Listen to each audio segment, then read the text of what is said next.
Assam school tech ইনফোলৈ আপোনালোকক পুনৰবাৰ স্বাগতম জনাইছোঁ। আপোনালোকক ইয়াৰ আগৰ ভিডিঅ'টোত মই প্ৰেৰণা উৎসৱত কেনেকৈ ছাত্ৰ-ছাত্ৰীৰ নাম ৰেজিষ্ট্ৰেশ্যন কৰিব লাগে তাৰ বাবে এটা ভিডিঅ' প্ৰস্তুত কৰি দিছিলোঁ।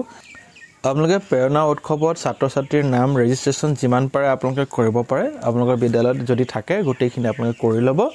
ক্লাছ 9ৰ পৰা 12 লৈকে ৰেজিষ্ট্ৰেশ্যন কৰাৰ পাছত আপুনি এই যি প্ৰেৰণা উৎসৱ হ'ব বা যি প্ৰেৰণাৰ যি এক্টিভিটি আছে সেই এক্টিভিটিৰ বাবে আমি যিমানখিনি ৰেজিষ্ট্ৰেশ্যন কৰিছোঁ তাৰে ভিতৰত এজন ছাত্ৰ আৰু এজনী ছাত্ৰীৰ নাম আমি সিলেক্ট কৰিব লাগিব। তে কেনেকৈ সিলেক্ট কৰিব, প্ৰথমতে আপুনি ডেছক্ৰিপশ্যনত গৈ এটা লিংক পাব, সেই লিংকটোত ক্লিক কৰি ল'ব। ক্লিক কৰাৰ পিছত আপোনালোকৰ এনে ধৰণৰ এটা ইণ্টাৰফেচ ওলাব। ইয়াতে আপোনালোকৰ ইউজাৰ আইডি আৰু পাছৱৰ্ড আছে। তো ইউজাৰ আইডিটো হ'ব আপোনালোকৰ স্কুলৰ যিটো ইউডাইছ কোড সেইটোৱে হ'ব আপোনালোকৰ ইউজাৰ আইডি। তাৰ পাছত পাছৱৰ্ডটো হ'ব আপোনালোকৰ স্কুলৰ ইউজাৰ আইডি দিয়াৰ পিছত এড লিখি আপুনি 62 লিখি দিব। তো মই প্ৰথমতে লগইন হৈ লওঁ। লগইন হোৱাৰ পিছত আপুনি সময় নাই, গতিকে ইয়াত দেখুৱাই আছে টোটেল ইউনিক ৰেজিষ্ট্ৰেশ্যন টিল ডেট। আজিলৈকে আমি কিমান ৰেজিষ্ট্ৰেশ্যন কৰিলোঁ 27 হে ৰেজিষ্ট্ৰেশ্যন হৈ আছে।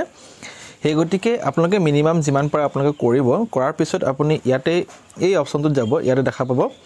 তো ইয়াত আপুনি দেখা পাইছে ইয়াত আছে মেল ৰেজিষ্ট্ৰেশ্যন এণ্ড ফিমেল ৰেজিষ্ট্ৰেশ্যন। তো মেলৰ কাৰণে আমি এটা সিলেক্ট কৰি ল'ম।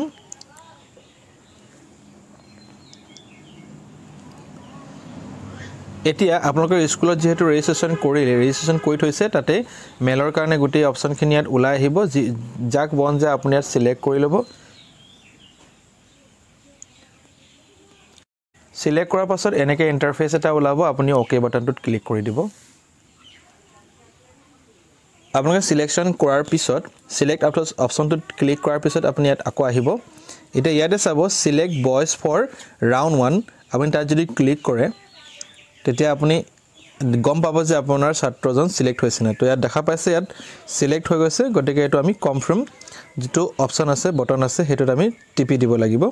তো ইয়াতে মই যদি ক্লিক কনফাৰ্ম কৰি দিওঁ, সো এইটো ৰাউণ্ড 1ৰ কাৰণে আমাৰ এক্টিভিটিৰ কাৰণে এইটো এড হৈ গ'ল ছাকচেছফুলি। এইটো আপুনি অ'কে কৰি দিব। সো ইয়াত দেখা পাইছেনে এডেড ফৰ ৰাউণ্ড 1 এই অপশ্যনটো ওলাই থাকিব। তাৰমানে আপুনি গম পালে যে এজন ছাত্ৰ ইতিমধ্যে কি হৈ গ'ল, ৰাউণ্ড 1 এক্টিভিটিৰ কাৰণে তেওঁৰ নামটো কি হৈ গ'লগৈ, সিলেক্টেড হৈ গ'লগৈ। নেক্সট একেধৰণে আপুনি ফিমেলৰ কাৰণে কৰিব। তো ফিমেলৰ অপশ্যনটোত আপুনি আকৌ ক্লিক কৰিব।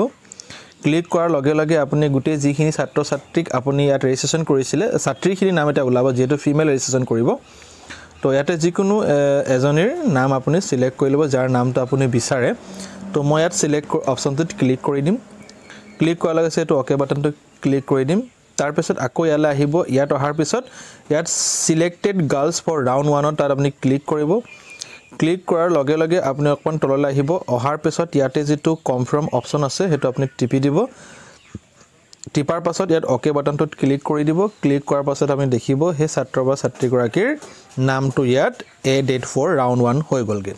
গতিকে এই সৰু ইনফৰমেশ্যনটো দিবৰ কাৰণে আজি ভিডিঅ'টো প্ৰস্তুত কৰিছিলোঁ। যদি ভিডিঅ'টো ভাল পাইছে লাইক শ্বেয়াৰ কমেণ্ট কৰি দিব। ভিডিঅ'টো সম্পূৰ্ণ হিচাপে অশেষ ধন্যবাদ। থেংক ইউ ফৰ ৱাচিং।